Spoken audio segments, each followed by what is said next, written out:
DD కట్టేసినాం, అన్ని submission అన్నీ అయిపోయింది మాది. అయిన తర్వాత జరుగుతున్నటువంటి అన్యాయాన్ని చెప్పడానికే ఈరోజు ఈ ప్రెస్ మీట్ని నిర్వహించబడింది. నాది ఆర్టీసీ కాంప్లెక్స్లో జీవన్ రెడ్డి మాల్ ఎదురుగా రతన్ మొబైల్స్ నాది. అయితే నా టెండర్ అయిపోయిన తర్వాత పోయిన నెల సెప్టెంబర్లో టెండర్లో పాల్గొనడం జరిగింది. దాంట్లో నేను ఆన్లైన్ ప్రాసెస్ ద్వారానే ఏదైతే ఆర్టీసీ వాళ్ళు చెప్పిన ఆన్లైన్ ప్రాసెస్ ద్వారానే నేను దాన్ని ఆ ప్రక్రియలో పాల్గొన్న తర్వాత నాకు ఆ టెండర్లో నా యొక్క షాప్ మళ్ళీ నాకు సొంతమైంది. నేను ఏదైతే ఆన్లైన్ ప్రాసెస్లో ఏదైతే టెండర్ ప్రాసెస్ ఉందో అది పాల్గొన్న తర్వాత మళ్ళీ నాకు అది రావడం జరిగింది, నా షాప్ నాకు రావడం జరిగింది. అయితే మళ్ళీ ఆర్ఎం ఆఫీస్ నుంచి ఫోన్ వచ్చింది. నాకు వచ్చిన తర్వాత ఇంత తక్కువ వేసారు, మళ్ళీ మీరు ఒక 5,000, 10,000, 7,000 ఇట్లా పెంచమని ఒత్తిడిని చేస్తున్నారు. అందుకోసమే నేను ఈ యొక్క ప్రెస్ మీట్ని పెట్టడం జరిగింది.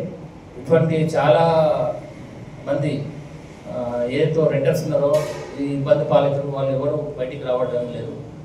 ఇప్పుడు మేము 20 years నుంచి షాప్ని నడిపించుకుంటున్నాం. దానిపైన మా బ్రతుకులు నడుస్తున్నాయి, ఆధారపడి ఉన్నాయి. దీనికి మళ్ళీ నేను నిన్న ఒక 2 days ముందట ఫోన్ వచ్చింది నాకు ఆర్ఎం ఆఫీస్ నుంచి. మీ టెండర్ని మేము క్యాన్సిల్ చేస్తాము, మీ ఏదైతే డీడీ కట్టిన అమౌంట్ ఉందో అది రిటర్న్ తీసుకోండి అని మాకు భయాందోళన పెడుతున్నాము. అందుకోసం ఈ ప్రెస్ మీట్ పెట్టడం జరిగింది. గతంలో 8,000 రూపాయలు అంటే ప్రతి నెలకి. అయితే మొన్న ఆర్టీసీ వాళ్ళు టెండర్ నిర్వహించి నోటిఫికేషన్ వస్తుంది. దాని నోటిఫికేషన్లో పాల్గొని 8,000 ఉన్నది కూడా మేము ఇంకా వేరే వాళ్ళకి ఎక్కడ వెళ్ళిపోతుందో మా అది ఏంటంటే మళ్ళీ మేము ఎక్కడ రోడ్డు మీద పడిపోతామో అన్న ఒక భావనతో 10,100 రూపాయలు టెండర్ వేయడం జరిగింది. ఆ టెండర్కి వాళ్ళ ప్రకారమే ఒక పెన్ డ్రైవ్ అనేది వాళ్ళు తీసుకోమని చెప్తారు. ఈ పెన్ డ్రైవ్ కూడా తీసుకున్నాము. దీని కాస్ట్ వచ్చేసి 3,500 రూపాయలు. ఇదే కాకుండా మళ్ళీ ప్రాసెసింగ్ ఫీజు అని చెప్పేసి ఒక టెండర్ ఫామ్ అనేది ఉంటుంది. ఆ టెండర్ ఫామ్కి 1,700 రూపాయలు అది వేరే వసూలు చేస్తారు. మళ్ళీ అక్కడ టెండర్లో పాల్గొనేటప్పుడు మీరు ఇంత డీడీ కట్టాలి అని చెప్పేసారంటే ఆ డీడీ కట్టిన తర్వాత ఇవన్నీ ప్రాసెస్ ఉంటుంది. వాళ్ళు చెప్పిన ప్రాసెస్ ప్రకారం మేము కట్టేనాము. అన్నీ చేసిన తర్వాత ఎవరు ఎక్కువ టెండర్ వాడితే, ఎవరు 10 రూపాయలు ఎక్కువ వేస్తే వాళ్ళకే అది షాపు ఇవ్వాలి అని చెప్పేసి ఆర్టీసీలో నిబంధనలు ఉండవు. అదే నిబంధనతో మేము వేసినాము. ఆ టెండర్ మాకు 10,100కి మాకు వచ్చింది. అయినను వాళ్ళు ఇంకా మళ్ళీ ఫోర్స్ చేసి మీరు 4,000, 5,000 ఇట్లా మీరు పెంచండి, పెంచితే మీకు ఇప్పుడు మీకు షాప్ అలాట్మెంట్ చేస్తాము, లేకపోతే మేము చెయ్యము అని చెప్పేసి అక్రమంగా మా పైన అంటే ఏ రూల్ ప్రకారం అదే రూల్ ప్రకారమే మేము అన్ని సక్రమంగా వేసినాము. అటువంటిప్పుడు మాకే వచ్చింది. దీంట్లో ఇంకొక కాంపిటీషన్ లేదు.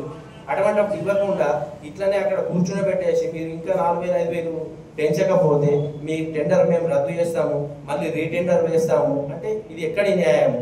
మరి ఇది సంస్థ ఆర్టీసీ అనేది ఒక కార్పొరేషన్ సంస్థ ద్వారానే అందరూ పనిచేస్తున్నారు కాబట్టి వాళ్ళు చెప్పిన విధంగానే మేము నడుచుకున్నాము.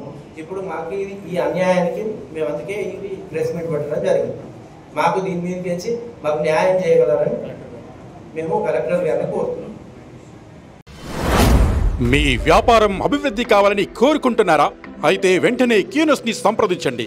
Schools, colleges, banks, shops, office promotions, land promotions, political promotions, restaurant promotions, hospital promotions, పుట్టినరోజు వేడుకలు, శుభకార్యాలు, వ్యాపారాలు ఏవైనా, సందర్భం ఏదైనా ఇప్పుడే క్యూనస్ ద్వారా తెలియజేయండి. మీ వ్యాపారాన్ని అభివృద్ధి చేసుకోండి.